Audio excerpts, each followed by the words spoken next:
लिंजियांग विश्वविद्यालय प्राचीन शहर। जियांग यांग 5 या 6 बार आगे पीछे चला है और उसका चेहरा थोड़ा बदसूरत है। एक अवसर ये फैन का भी है, जो ये फैन का पहला हथियार है, एक प्राचीन काले सोने का चाकू। जब ये फैन को अपनी याददाश्त जागी तो वह तुरंत इस चाकू की तलाश में आया। दुनिया का अंत आ रहा है, जानवर और पौधे उत्परिवर्तित हो रहे हैं, मनुष्यों के बीच पेशेवर और अलौकिक शक्तियों वाले लोग हैं, और कुछ वस्तुएं अज्ञात शक्तियों के साथ सहारा भी बन जाएंगी। विशेषकर कुछ वस्तुएं जिनमें कोई कहानी हो, जैसे कि किसी हत्यारे का हत्या का हथियार, उनके कुछ विशेषताओं वाले हथियार बनने की संभावना अधिक होती है। और यह काला सोना प्राचीन चाकू पूर्वजों द्वारा उल्का पिंडों से बना एक प्राचीन चाकू है, और इसकी एक बहुत शक्तिशाली विशेषता है। प्राचीन चाकू स्वयं लोहे को मिट्टी की तरह काटकर अविनाशी होने के अलावा हर बार जब यह चाकू किसी राक्षस को मारता है तो यह उपयोगकर्ता को ठीक कर देता है, और यह उपयोगकर्ता को कुछ समय के लिए चोटों से पीड़ित कर सकता है। भले ही यह घातक चोट हो, लेकिन इसके शुरू होने में देरी हो सकती है। क्या यह प्रसिद्ध तलवार नहीं है? मूल पुस्तक में ये फैन ने इस चाकू का उपयोग कई मजबूत पुरुषों को मारने के लिए किया था, प्रतिद्वंदी की क्षति को नजरअंदाज करते हुए, और चोट की देरी से शुरू होने वाली क्षति को दूर करने के लिए मारने के बाद उपचार पर भरोसा किया था। इतनी अच्छी बात है, मैं इसे कैसे न लूं? बात बस इतनी सी थी कि जियांग यांग 5-6 बार यहाँ घूमा, लेकिन उसे वह पुराना चाकू नहीं मिला। जब ये फैन को वह मिला तो उसने उसे एक छोटी सी गली की दुकान से 100 युआन में खरीद लिया। प्राचीन शहर में सभी स्टॉल पहले स्थापित किए जाते हैं और कोई निश्चित स्थान नहीं है, जो थोड़ा मुश्किल है। वह सड़क पर स्थित दुकान के मालिक का नाम नहीं जानता था, लेकिन वह केवल इतना जानता था कि उसने यह सामान सड़क पर स्थित दुकान से खरीदा था। क्या ऐसा हो सकता है कि जब तक ये फैन नहीं आएगा तब तक यह प्रकट नहीं होगा? यह प्राचीन चाकू ये फैन का मौका है, और यह फैन विमान का बेटा है, और वह निश्चित रूप से ये फैन के आने से पहले इसे उज्जवल पक्ष पर नहीं रखेगा। जियांग यांग ने अपना मोबाइल फोन निकाला और जियाओ वान का नंबर डायल किया। पुराने चाकू सतह पर तो नहीं है, लेकिन इसी इलाके में जरूर होंगे। क्या उसके लिए यही सारे चाकू खरीद लेना काफी नहीं होगा? ऐसी बहुत सी चीजें हैं जो पैसा नहीं कर सकता, लेकिन ऐसी और भी चीजें हैं जो पैसा कर सकता है। जियाओ वान को अपने विचार बताने के बाद जियांग यांग ने अगले दिन के लिए तैयारी शुरू कर दी। कल वह दिन है जब वह ये किंगवेई के सामने आएगा, इसलिए उसे बेहतर तरीके से तैयार रहना होगा। जियांग यांग एक छोटी सी धुन गुनगुनाते हुए बाकी तैयारियों के बारे में सोचते हुए होटल की ओर चल पड़ा। ये फान से निपटना बहुत जरूरी है, और आने वाले अंत समय से निपटना उससे भी ज्यादा जरूरी है। अगले दिन वू लेई सूट पहनकर होटल के सामने सुबह सुबह इंतजार करने लगा। इस समय वू लेई ने बहुत सावधानी से कपड़े पहने हैं, और उनकी उपस्थिति ने एक नया रूप ले लिया है। यह कोई मजाक नहीं है कि लोग कपड़ों पर भरोसा करते हैं। मैंने पहले ही आपके मामलों का ध्यान रखा है, और मैं जल्द ही मामले को उलट दूंगा और उस समय में बदला लूंगा। जियांग यांग वू लेई के लिए बनाए गए उस बड़े केक को नहीं भूला। दूसरी पीढ़ी के पूर्वज लिंजियांग शहर में सिर्फ एक छोटी सी फैक्ट्री चलाते थे, इसलिए उन पर इतने छोटे व्यक्ति से निपटने का जरा भी दबाव नहीं था। धन्यवाद। वू लेई को जियांग यांग की बातों पर जरा भी शक नहीं हुआ। उसने कल रात बहुत सी बातों के बारे में सोचा था, भले ही जियांग यांग ने बड़े केक बनाने की बात ही क्यों न कही हो, इससे कोई फर्क नहीं पड़ता। 10 युआन का उस पर गहरा असर हुआ था। यह सोचकर वू लेई ने अपना बैंक कार्ड निकाला और जियांग यांग को सौंप दिया। बॉस जियांग, अभी भी 7000 युआन बाकी है। वह 10 युआन बिल्कुल भी खर्च नहीं कर सकता था, और जियांग यांग ने उसे युआन दिए, जिसका मतलब यह नहीं था कि वह उसे अपनी मर्जी से खर्च कर सकता था। दूसरे पक्ष ने कहा कि वह अपना ख्याल रख रहा है। ले लो, यह इस महीने की तुम्हारी तनख्वाह होगी। जियांग यांग की आंखों में प्रशंसा की एक चमक चमक उठी। लालची न होना वू लेई की खूबियों में से एक था। लिंजियांग प्रथम अस्पताल। जिया, तुमने मेरे सारे पैसों का क्या किया? क्या मैंने तुम्हें नहीं बताया? मैंने एक बैग खरीदा है। क्या मैंने तुम्हें नहीं बताया था? मैं तुम्हारे लिए तुम्हारा बैग खरीद दूंगा। ये वो पैसे हैं जो मैंने जियाओ वेई को सर्जरी के लिए दिए थे। अस्पताल के गलियारे से ये फैन की दहाड़ सुनाई दी, जिसके बाद जोरदार तालियां बजी।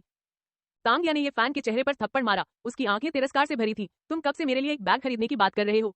क्या तुम्हें कभी इसका एहसास हुआ है? अपनी बहन का इलाज कराना तुम्हारी अपनी बहन नहीं है? क्या इसके लिए इतनी मेहनत करनी पड़ती है? अभी भी मुझ पर चिल्ला रहे हो? किस बात पर चिल्ला रहे हो?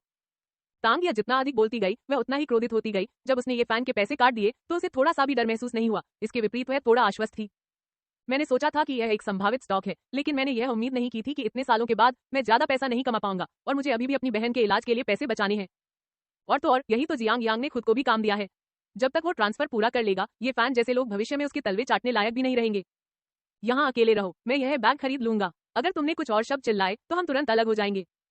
तांगिया ने ये फैन के कान कुछ और बार हिलाए और गुस्से से वहां से चली गई। वह अमीर और खूबसूरत जियांग यांग के पास चल गई, और जितना ज्यादा वह ये फैन को देखती उतना ही ज्यादा उसे उससे नफरत होने लगी। सौभाग्य से मैंने इसे पहली बार जियांग यांग को दिया। अगर मैंने इसे ये फैन जैसे कमजोर व्यक्ति को दिया होता तो शायद मुझे बहुत पछतावा होता। वार्ड में एक बीमार सुंदरी बिस्तर पर लेटी हुई थी। बाहर हो रहे झगड़े को पीला चेहरा लिए सुन रही थी। उसकी आंख के कोने से आंसू की एक बूंद झलक रही थी। थोड़ी देर बाद ये फैन अपने चेहरे पर अपराध बोध के साथ अंदर आया। ये किंगवेई की आंखों में निराशा की झलक दिखाई दी, और फिर उसने समझाया, भाई बहन तांगिया से झगड़ा मत करो। मेरी बीमारी ठीक नहीं हो सकती, और सर्जरी केवल मेरी बीमारी से राहत दिलाने के लिए है, इसलिए व्यर्थ में पैसा बर्बाद मत करो। यद्यपि ये किंगवेई खो गई थी, उसने ये फैन को समझाना जारी रखा, और इस समय जियांग यांग पहले ही दरवाजे के बाहर आ चुकी थी। डोंग डोंग डोंग, क्या मैं अंदर आ सकता हूँ? तुम कौन हो? ये फैन के चेहरे पर अभी भी कुछ लाल हथेलियों के निशान थे। वह व्यक्ति जिसने पैसा दिया। जियांग यांग के मुंह के कोने थोड़े ऊपर उठे, और जब उसने अस्पताल के बिस्तर पर लेटी एक किंगवेई की ओर देखा तो उसकी आंखें चमक उठी। त्वचा मलाईदार है, चेहरा वोदान जैसा है, सुगंधित कंधे जेड टॉवर पर टिके हैं, और जियांग्युन पन्ना लड़की को गले लगा रही है। वह एक उपन्यास की नायिका होने के योग्य है, और वह अच्छी दिखती है। लेकिन जियांग यांग ने बहुत ज्यादा सजना संवरना नहीं किया। वह उन दूसरी पीढ़ी के इंटरनेट सेलिब्रिटीज की तरह नहीं है जो साफ सुथरे और सादे कपड़े पहनते हैं। आखिरकार वह पहले से ही खूबसूरत है। इसके अलावा ये फैन अंधेरा और उजाड़ है, और दोनों के बीच तुलना बस अंतर की एक दुनिया है। आप मिस ये किंगवेई हैं, ठीक है? मेरा नाम जियांग यांग है, और हमारी कंपनी ने आपके द्वारा लिखा गया एक गीत रिकॉर्ड किया है। जियांग यांग ने अपना हाथ बढ़ाया। उसे ये किंगवेई की जानकारी पहले से ही अपने हाथ की हथेली की तरह मालूम थी। दूसरे पक्ष ने बीमार रहते हुए एक गाना बनाया था, और वह कुछ समय के लिए लिंजियांग शहर में लोकप्रिय भी हुआ, लेकिन लिंजियांग शहर की संगीत कंपनी ने उसका कॉपीराइट हैक कर लिया, और अब उस संगीत कंपनी को जियांग यांग ने खरीद लिया है। एक गाना, ये किंगवेई ने एक पल सोचा। उसकी आंखें धीरे धीरे चमकने लगी। उसने एक गाना जरूर लिखा था, लेकिन उसे जमा करने के बाद कोई खबर नहीं मिली। यह सही है। जियांग यांग ने ये किंगवेई का हाथ थामने की पहल की। लंबे समय तक कुपोषण के कारण ये किंगवेई थोड़ी दुबली पतली हो गई थी, लेकिन उनकी त्वचा बहुत चिकनी और नाजुक थी। मिस ये रचनात्मक कार्यों में बहुत प्रतिभाशाली हैं, इसलिए हमारी कंपनी ने मिस ये के इलाज का सारा खर्च उठाने का फैसला किया है। मुझे उम्मीद है कि आप हमारी कंपनी की रचनात्मक टीम में शामिल हो सकेंगी। नहीं, मुझे उम्मीद है कि आप जैसी प्रतिभाशाली परी चमकेगी। मोती का धूल में मिल जाना अच्छी बात नहीं है, और तो और आपके गीत में लोगों को प्रेरित करने की शक्ति है। सच में, मेरे लिखे गाने असल में बहुत साधारण हैं। ये किंगवेई अविश्वसनीय रूप से बहुत खुश था। हालांकि वह आत्मविनाश से इनकार करती है, लेकिन उसके जैसी प्रतिभाशाली महिला के पास कोई सपने कैसे नहीं हो सकते। ये किंगवेई के लिए किसी ऐसे व्यक्ति से मिलना जो उसकी सराहना करता है, चिकित्सा उपचार के लिए पैसा होने से भी अधिक खुशी की बात है। दूसरी ओर, यदि मैं सचमुच अपनी बीमारी का इलाज कर सकूं, तो भविष्य में सृजन के लिए मेरे पास अधिक समय और ऊर्जा होगी। हालांकि उसके बगल में बैठे ये फान ने पहले ही पहचान लिया है कि जियांग यांग कौन है। क्या यह उसके स्कूल का सुपर अमीर और नौजवान नहीं है? जियांग यांग को ये किंगवेई का हाथ पकड़े हुए देखकर ये फैन अचानक उत्तेजित हो गया। आपका नाम जियांग यांग है और आप भी लिंजियांग विश्वविद्यालय से हैं, है ना? मैं भी लिंजियांग विश्वविद्यालय से हूँ। जहाँ तक मुझे पता है, आपका परिवार कोई संगीत कंपनी नहीं चलाता है। ये फान ने सीधे जियांग यांग की ओर देखा। स्कूल में दूसरे पक्ष की प्रतिष्ठा बहुत अच्छी नहीं थी। वह हर दिन अपना पैसा उड़ाता है और दिन भर शराब पीता रहता है। अगर ऐसा कोई व्यक्ति उसके दरवाजे पर आता है तो कोई अच्छी बात नहीं होगी। मिस्टर, ये मुझे अच्छी तरह जानते हैं। क्या आपको यकीन है कि मेरी कोई संगीत कंपनी नहीं है? जियांग यांग ने ठंडी सांस ली। बोलते हुए वह ये फैन की तरफ देखना भी नहीं चाहता था। ये किंगवेई के बेमिसाल चेहरे की कदर करना ही बेहतर है। जैसा कि मैंने कहा, सुश्री द्वारा लिखे गए गीत प्रेरणादायक हैं। ईमानदारी से कहूं तो मेरा भी सुश्री जैसा ही अनुभव था और मैं कुछ समय तक बीमारी से ग्रस्त रही। यह मिस ये के गाने थे जिन्होंने मुझे प्रेरित किया और मैं बीमारी पर विजय पा सकी। मुझे उम्मीद नहीं थी कि सुश्री न केवल प्रतिभाशाली है, बल्कि उनकी उपस्थिति भी त्रुटिहीन है। यदि वह एक संगीतकार के रूप में शुरुआत करती हैं, तो वह निश्चित रूप से बहुत लोकप्रिय होंगी। जैसे ही ये शब्द निकले, अस्पताल के बिस्तर पर लेटी एक किंगवेई के दिल में एक गर्माहट सी दौड़ गई और उसका चेहरा थोड़ा लाल हो गया। क्या मेरा रचा हुआ गाना वाकई इतना अच्छा है? क्या उसने देखा कि मैं सुंदर हूँ? मुझसे झूठ बोला। वाह वाह वाह, मैं इतनी पतली, बीमार और बिल्कुल भी मोटी नहीं हूँ, तो मैं अच्छी कैसे दिख सकती हूँ? वह मुझे लगभग बहलाने फुसलाने लगा था। जियांग यांग ने ये किंगवेई के भावों में परिवर्तन देखा। उसके मुंह के कोने थोड़े ऊपर उठ गए। जाहिर है, मछली फंस गई है। मिस ये, अगर आप चाहें तो मैं सीधे आपके साथ एक अनुबंध पर हस्ताक्षर कर सकता हूँ। चिंता ना करें, भविष्य की रचनात्मक स्वायत्ता पूरी तरह से आप पर निर्भर है और कंपनी आपके किसी भी निर्णय में हस्तक्षेप नहीं करेगी। जियांग यांग ने जीत का फायदा उठाया। ये किंगवेई आखिरकार एक मासूम लड़की थी जिसने दुनिया में ज्यादा अनुभव नहीं किया था। इस दुनिया से बहुत सी अच्छी उम्मीदें हैं। मूल पुस्तक में भले ही इसमें शक्तिशाली क्षमताएं हों, यह लगभग कई लोगों के हाथों में पड़ गया। ये किंगवेई ने ये फैन की तरफ देखा जो एक तरफ खड़ा था। वो बचपन से ही ये फैन की बातें सुनती आ रही थी और अब उसने अनजाने में ये फैन की तरफ देखा, उसकी राय जानना चाहा। मैं असहमत हूँ। जियांग यांग और ये किंगवेई के बीच खड़े होकर ये फैन ने कहा, हम एक ही स्कूल से हैं, मुझे पता है कि तुमने क्या किया है। जब मैंने उपन्यास पढ़ा तो मुझे तुम इतने परेशान क्यों नहीं लगे? जियांग यांग थोड़ा नाराज था, लेकिन वह अभी भी धैर्यवान था। आखिरकार ये किंगवेई अभी भी यहाँ था। मैंने क्या किया है? मैं जानता हूँ कि आप क्या कहना चाह रहे हैं। मैं एक प्लेबॉय हूँ, लेकिन क्या आपने कभी सचमुच मेरा जीवन देखा है?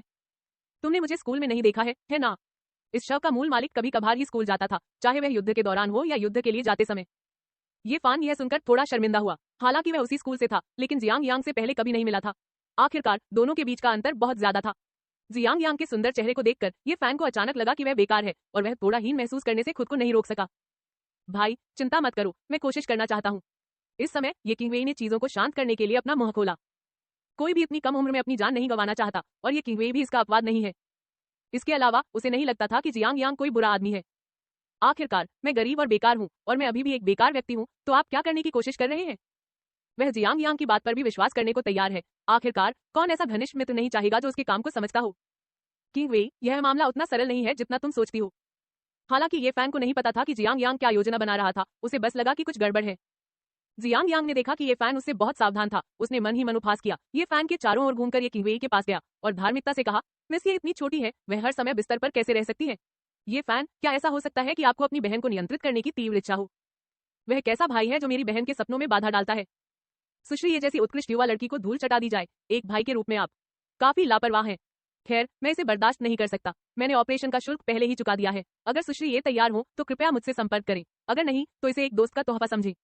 जियांग यांग के शब्द इतने बहरे थे कि उन दोनों को ऐसा लगा जैसे उनके दिलों में 5 स्वादों वाली बोतल उलट गई हो, जिनमें से प्रत्येक का अपना स्वाद था और कुछ समय के लिए उन्हें पता नहीं था कि कैसे बोलना है।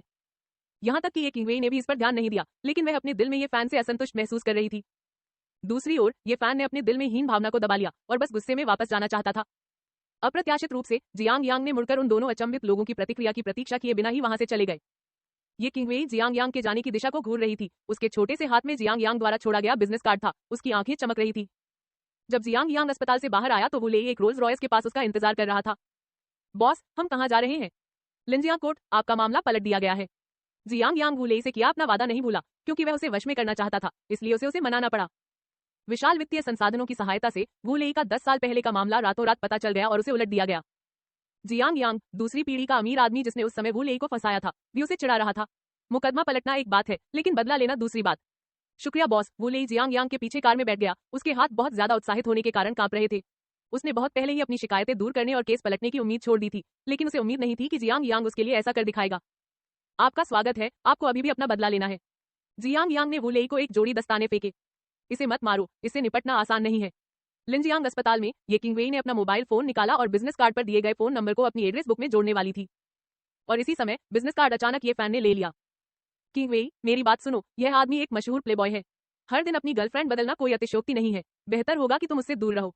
ये फैन थोड़ा दुखी हुआ। उसके पास ये किंगवेई का इलाज कराने के लिए पैसे नहीं थे, लेकिन वह नहीं चाहता था कि जियांग यांग पैसे दे, और वह नहीं चाहता था कि जियांग यांग उस पैसे का इस्तेमाल उसकी बहन के करीब आने के लिए करे। खासकर जब ये किंगवेई ने जियांग यांग को स्नेह भरी निगाहों से देखा, तो ये फैन को खुद को मारने से भी बदतर महसूस हुआ, जैसे कि उसे कुछ छीन लिया गया हो। भाई सुनो, तुम क्या कह रहे हो? क्या तुम सचमुच वही हो जो भाई जियांग ने कहा था? तुम बस बहन नाम की एक कठपुतली चाहते हो। और हाँ, किसी व्यक्ति का मूल्यांकन दूसरे लोगों के मुंह से नहीं, बल्कि अपनी आंखों से होना चाहिए। मैं उस पर विश्वास करता हूँ। भाई, क्या तुम मुझ पर विश्वास करते हो? ये किंगवेई ने ये फैन को शांति से देखा। ये फैन के आज के प्रदर्शन ने उसे सचमुच निराश कर दिया। भले ही तांगिया ने अपना सारा पैसा चिकित्सा उपचार के लिए खर्च कर दिया, उसने किसी को भी दोष नहीं दिया। आखिरकार यह ये फैन ही था जिसने पैसे बचाए थे। लेकिन मेरे दिल की निराशा छुपाई नहीं जा सकी। ये फैन को हमेशा से ही उसका भरोसा माना जाता रहा है, लेकिन इस बार उसने उसे निराश कर दिया। आखिरकार ऑपरेशन से उसकी भी कुछ अपेक्षाएं थी। यदि उस पैसे का उपयोग तांगिया द्वारा तत्काल किया जाता तो वह बिल्कुल भी शिकायत नहीं करती, लेकिन एक बैग खरीदना, ये किंगवेई अपने दिल में केवल असहाय होकर आहें भर सकती थी। ये किंगवेई की बातें सुनने के बाद ये फैन को लगा जैसे उसकी जुबान बंद गई हो। इससे पहले कि वह कुछ समझ पाती, ये किंगवेई ने फिर कहा, इसके अलावा मेरी बीमारी ठीक हो जाने के बाद आप भी अपना बोझ कम कर सकती हैं और सिस्टर तांगिया के साथ एक अच्छा जीवन जी सकती हैं।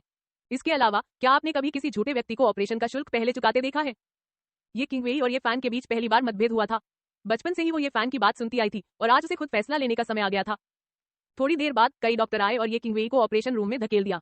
जियांग यांग ने न सिर्फ ये किंगवेई को ऑपरेशन की फीस दी, बल्कि लिंजियांग के सबसे अच्छे डॉक्टर को भी ये किंगवेई के लिए नियुक्त किया। लिंजियांग कोर्ट की ओर से मामले को पलटने की प्रक्रिया त्वरित थी, लेकिन मुद्दा यह नहीं था। मुद्दा वू लेई का बदला था। इस समय एक अंधेरी झोपड़ी में अमीर दूसरी पीढ़ी जिसने वू लेई को फंसाया था, एक सैंडबैग में लिपटी हुई थी और वू लेई की मुट्ठी प्राप्त कर रही थी। जब तुम बेहतर महसूस करो तो मुझे ढूंढने के लिए होटल में आ जाना। जियांग यांग ने वू लेई से यहाँ बदला लेने के लिए कहा, और फिर वह लिंजियांग विश्वविद्यालय के प्राचीन शहर के लिए एक टैक्सी ले गया, जहाँ उसे काले सोने का प्राचीन चाकू मिला। डिंग, एक साथी जिसने प्लेन के बेटे को सफलतापूर्वक लूट लिया। घटिया चेन मेल प्राप्त करने के लिए मेजबान को बधाई। सिस्टम स्पेस को 15 वर्ग मीटर तक बढ़ा दिया गया है। सिस्टम की सूचना ध्वनि से पता चला कि जियांग यांग ने वू लेई को सचमुच अपने वश में कर लिया है। चेन मेल की बात करें तो जियांग यांग ने अपना हाथ बढ़ाया और एक चांदी जैसा चमकता हुआ मुलायम कवच प्रकट हुआ। यह खराब गुणवत्ता वाली चीज नहीं लगती। जियांग यांग ने चेन मेल खोला। यह चांदी का मुलायम कवच था, जिसकी कारीगरी बहुत ही बढ़िया थी और इसमें कोई खामी नहीं थी। बस यह घटिया क्वालिटी का था। प्रणाली का उत्पादन किया जाता है, यह एक बुटीक होना चाहिए। वैसे क्या इसे सहारा माना जाएगा?